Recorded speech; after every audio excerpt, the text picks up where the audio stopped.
algunas ideas generales. Voy a proponer un par de definiciones obvias y un principio a primera vista paradójico. Todos sabemos qué es un especialista. Es alguien que ha estudiado a fondo un solo tema y por consiguiente lo conoce mal, porque todo ítem de conocimiento está relacionado con muchos otros componentes del sistema de conocimientos.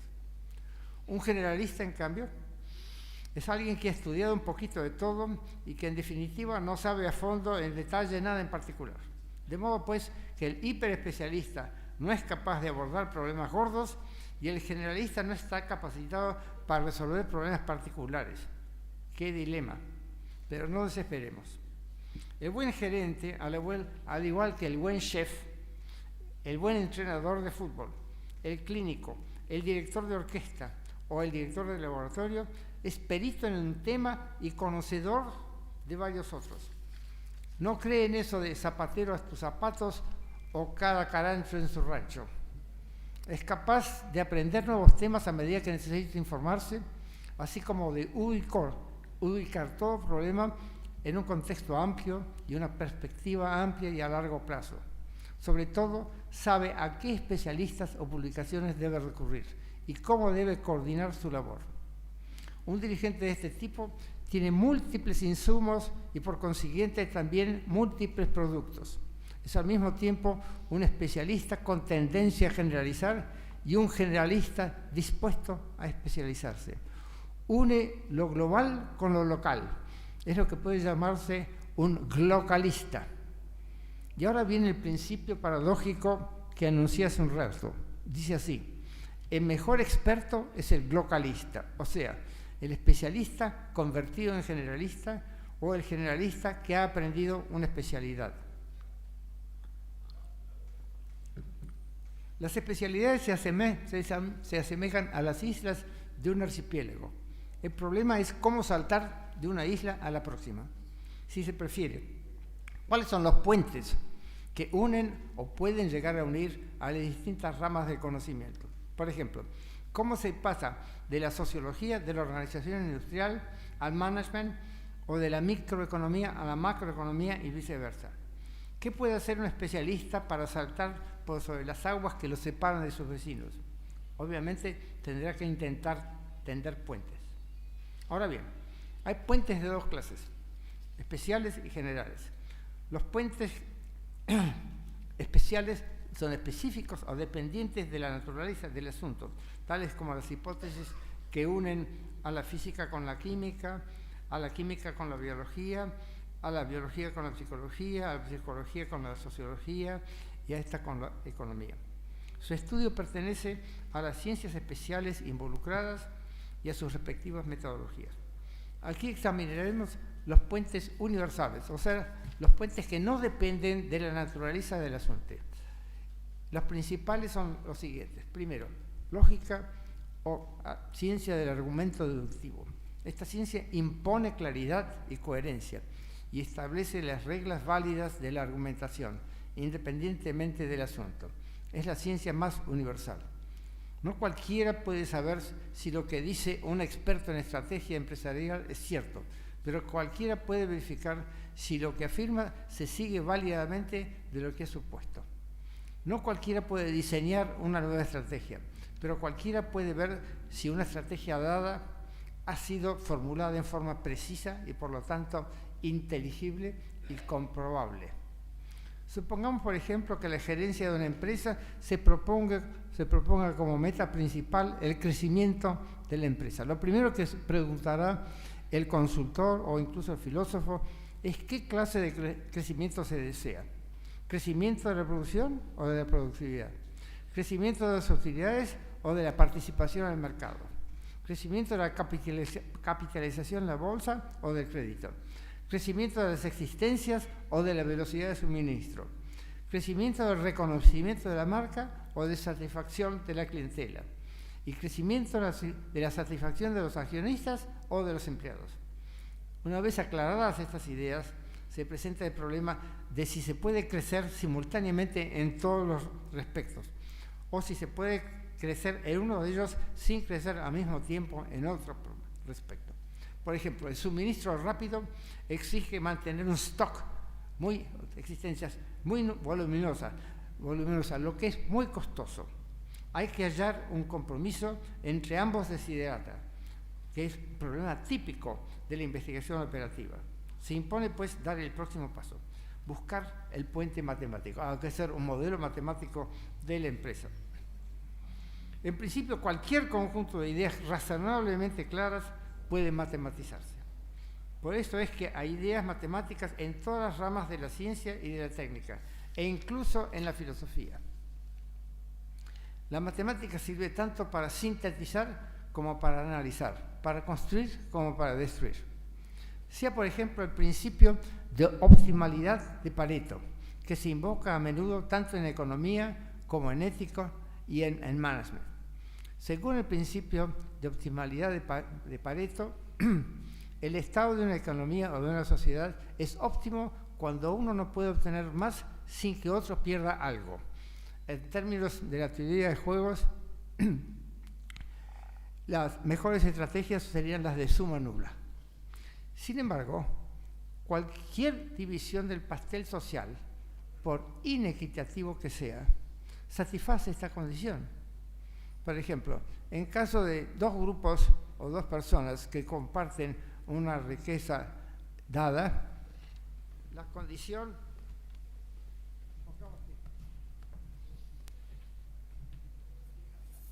esta sea la partición entre las personas o grupos A y B.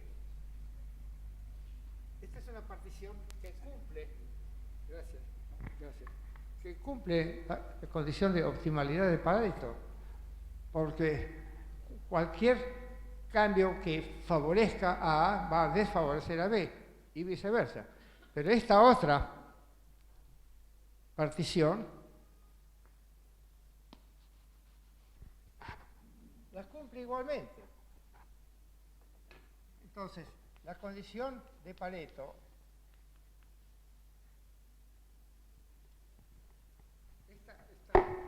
esta ecuación es lo que se llama una ecuación diofántica, porque tiene una infinidad de soluciones. Es curioso que se repita en todos los libros de texto y en una cantidad de artículos de investigación, se repita que la condición de optimalidad de Pareto es necesaria. Incluso gente tan inteligente como Amartya Sen lo acepta. No se dan cuenta que tiene infinidad de soluciones, no una solución. Segundo, el componente ontológico de la filosofía de la empresa. Hay tres cuestiones ontológicas básicas que se presentan en todos los campos del conocimiento y de la administración de la realidad. La primera cuestión es, ¿cómo hemos de concebir el mundo? ¿Como compuesto de ideas o compuesto de cosas concretas o materiales, algunas de las cuales son capaces de idear? O sea, debemos adoptar el idealismo filosófico o el materialismo filosófico. El que elijamos el idealismo o el materialismo tiene consecuencias prácticas. En efecto, si el mundo es una colección de ideas, entonces para conocerlo no hace falta la experiencia y para controlarlo y cambiarlo no es necesario actuar. Si así fuera, bastaría pensar. Pero es claro que no es así. Cada vez que ignoramos el mundo real, este se nos cae encima, como le ocurre al empresario que persiste en fabricar artículos que no gustan. Hay que asumir al mundo, como suele decirse hoy.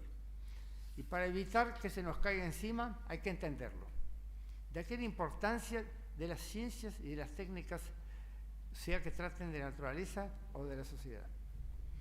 La segunda cuestión ontológica es, ¿cómo debemos concebir el mundo? ¿Como un bloque, como una colección de individuos o como un sistema de sistemas? Este es el trilema: individualismo, globalismo, sistemismo.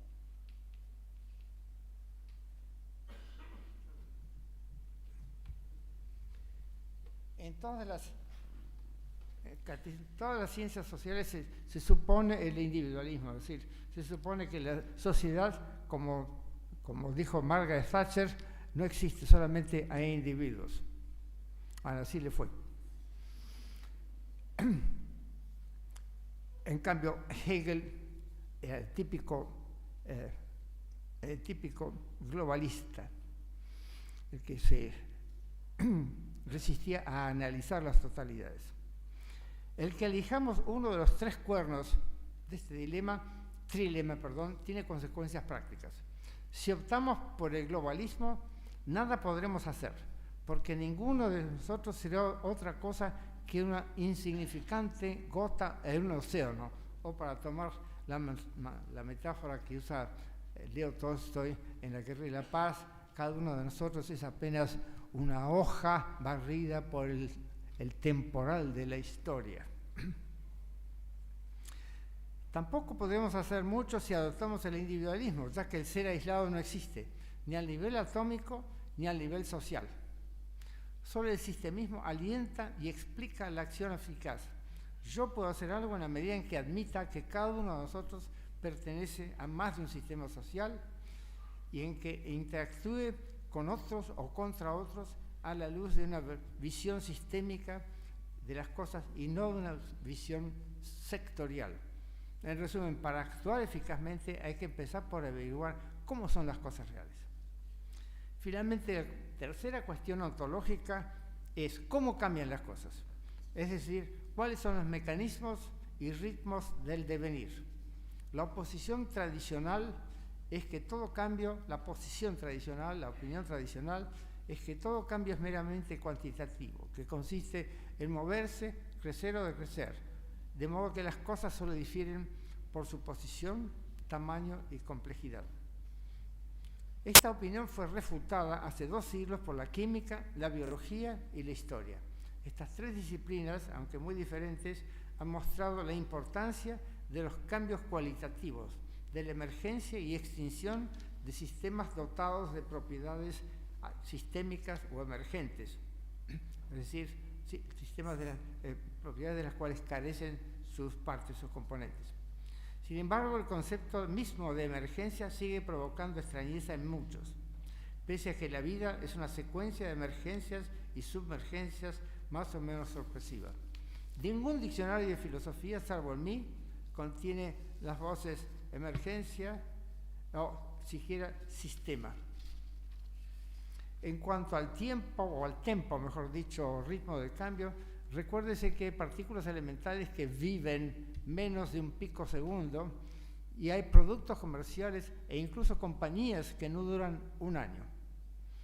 Como dijera recientemente Michael Dell, el fabricante de las computadoras Dell, la única constante es el cambio. Heráclito lo dijo antes, hace 2500 años, pero no lo publicó en la Harvard Business Review. De modo que la sabiduría de Heráclito no llegó a los expertos en ciencias empresariales. Y esto nos lleva al cuarto puente, la teoría del conocimiento. Esta teoría, o mejor dicho, campo inmaduro de investigación, investiga por lo menos 2 problemas. Primero, ¿existe la verdad, o sea, el conocimiento adecuado? Segundo, si hay verdades, ¿cómo se las logra? Nuevamente, las respuestas a estas preguntas filosóficas tienen consecuencias prácticas. Si niego la posibilidad de alcanzar la verdad, como lo hacen los posmodernos, entonces no buscaré la verdad. Si no busco la verdad, no la encontraré. Y si no la encuentro, no la usaré.